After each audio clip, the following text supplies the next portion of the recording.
And can you talk more about, so you touched on that you liked what this film was about, but did you also like sort of this underlying theme that they have going on of a much bigger sort of what's going on in the U.S. in terms of American values and the financial crisis and the housing crisis? As I've heard Ramin speak, he talks a lot about this being sort of like a little microcosm example of this bigger picture. Mm-hmm. Did you see that in the film, and is it something that you look for, or did you like that about it?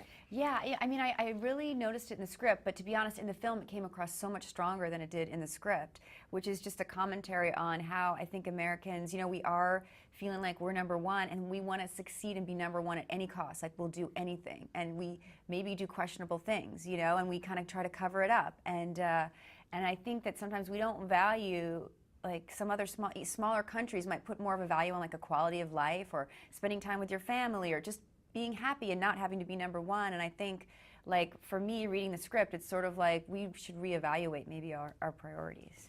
Yeah, it was kind of, there was this heartbreaking thing about this idea of expand or die, even in these tiny little communities, and, and sort of doing anything, and almost that you have to be corrupt to succeed. Well, because it's almost this idea that if you're not number one, you're nothing.